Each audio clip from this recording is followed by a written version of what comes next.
Cerita mantan Kapolres setor ke bos ratusan juta tiap tanggal 5. Seorang mantan Kapolres di Ogan Komering Ulu, Sumatera Selatan bernama AKBP Dalizon bernyanyi di persidangan. Dia mengungkapkan besarnya setoran bulanan yang harus dia serahkan ke pimpinannya.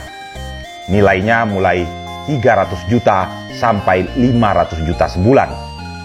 AKBP Dalizon adalah terdakwa kasus dugaan penerimaan suap saat dia bertugas sebagai Kasubnit di Polda Sumsel, juga sebagai Kapolres Oku, Sumatera Selatan.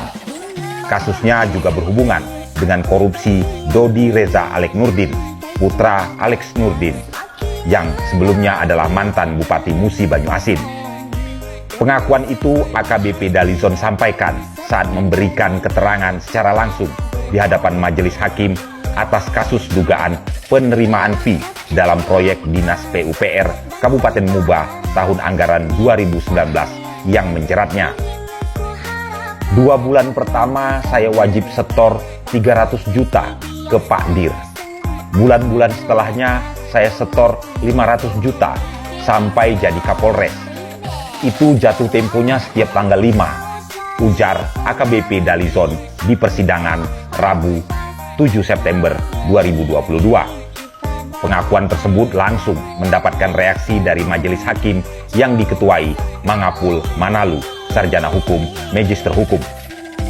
Hakim lantas bertanya, dari mana uang dengan nominal besar tersebut berasal? Saya lupa yang mulia uangnya dari mana, tapi yang jelas ada juga dari hasil pendampingan, ujarnya. Bayarnya juga sering macet. Buktinya itu dapat WA ditagih, jelasnya.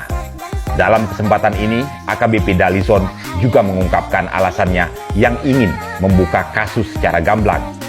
AKBP Dalizon mengaku sangat kecewa atas sikap atasan maupun anak buahnya. Di mana kata dia saat itu ada 3 anak buahnya yang ikut diperiksa di Paminal Mabes Polri, yakni 3 kanit di Ditreskrimsus Polda Sumsel bernama Pitoy, Salupen, dan Haryadi yang memohon kepadanya untuk dilindungi. Mereka minta tolong, komandan, tolong, kasihan anak istri kami, tolonglah komandan. Kalau komandan menolong kami, sama saja dengan menolong 100 orang, meliputi keluarga kami, ujarnya. Lalu kenapa saya berubah pikiran untuk membuka semuanya?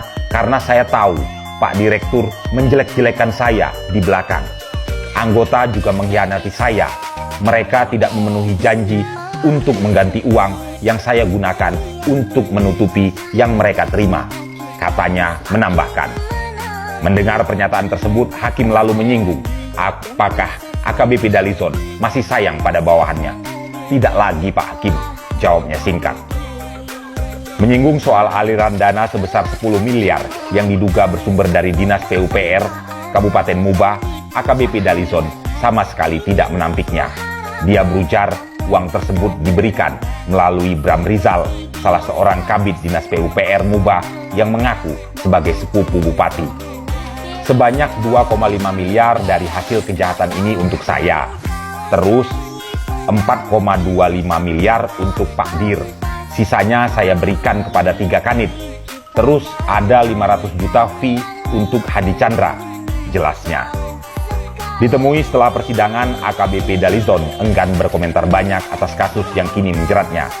Meski begitu, dia mengaku sangat lega telah mengungkapkan keterangan secara langsung di hadapan hakim.